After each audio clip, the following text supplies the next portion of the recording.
Man, I got this Steve. Oh boy, man. It's another day. Another day for hating for LeBron James. Let me sit here and tell you this right now. For any weirdo, like, I know I'm weird, right? I get that and all. And I joke around and stuff. But for any of y'all weirdos out there, because 95% of the people that watch me are men. I looked at the demographics. I looked at the analytics. You're all men. And, you know, boys and stuff like that.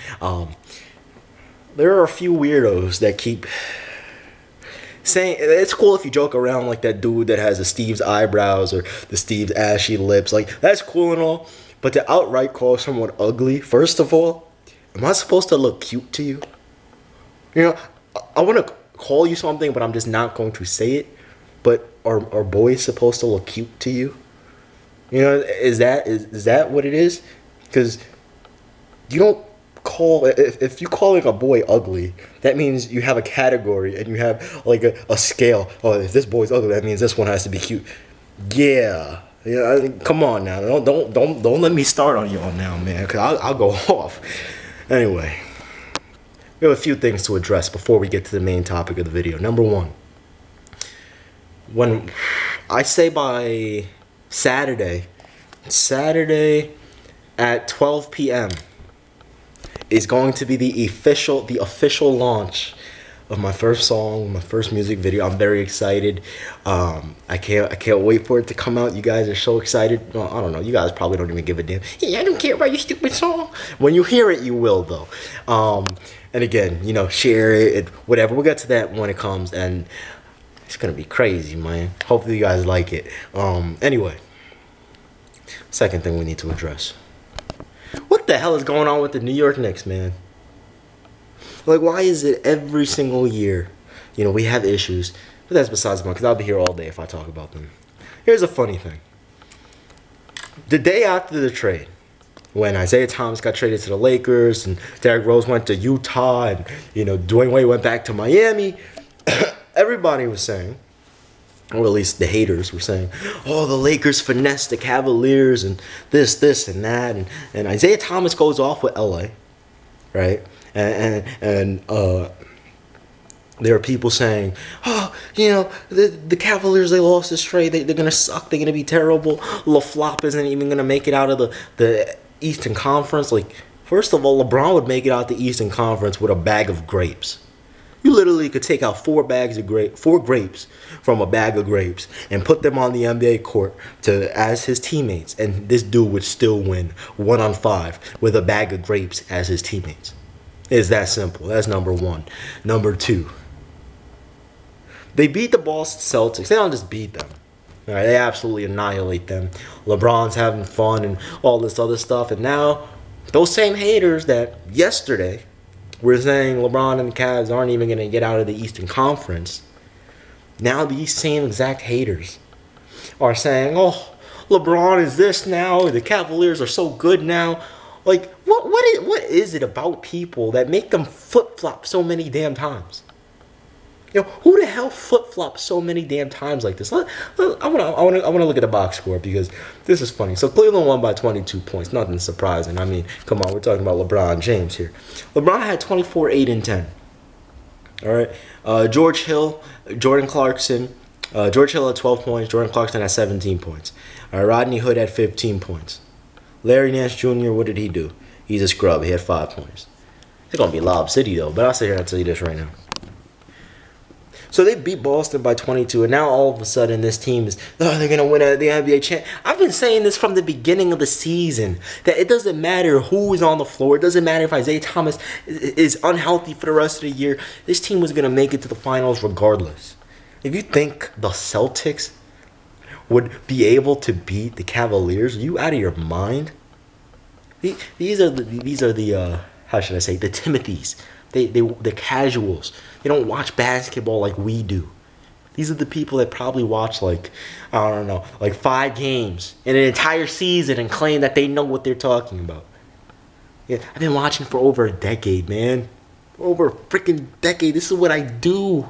This is my main source of income, right? This is what I do, man. You know, I've been doing this for a decade now. For people to sit there and say that the Celtics, let me tell you something that a lot of people don't realize. every so often there's going to be a team that has a really good season. Let's go back through history. We have the Atlanta Hawks. Remember Atlanta? When Al Horford was an MVP candidate a few years ago? You know, and Jeff Teague and Kyle Korver, they were all all-stars. You forgot about that? Paul Millsap. You know, the Orlando Magic with Dwight Howard, where Hiru Turkoglu decides to play like a superstar for some reason. And then what happened the year after, and then the year after they became obsolete. You know, we can go back even farther, but I don't even need to. Just do your research. You know, these teams come by every so often. But it doesn't matter how well they perform in the regular season. Common sense, and if you actually know basketball, tells you that they don't stand a chance against LeBron and the Cleveland Cavaliers, even when they had Dwayne Wade, IT, and the rest of them. Derrick Rose. They had a better team before the trade than they did after the trade, but they're still going to make the NBA Finals. It doesn't make a difference. Now, are they going to win the Finals?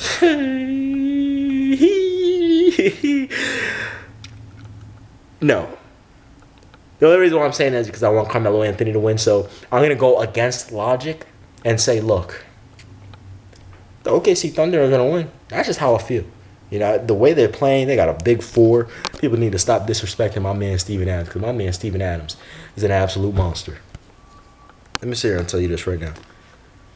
There's no way in hell you can sit there and tell me Boston is going to beat, you know, the Cleveland Cavaliers.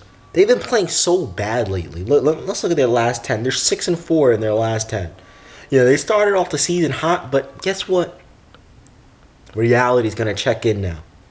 Reality's going to check in, and the grind is going to happen. Then you're going to see their real colors.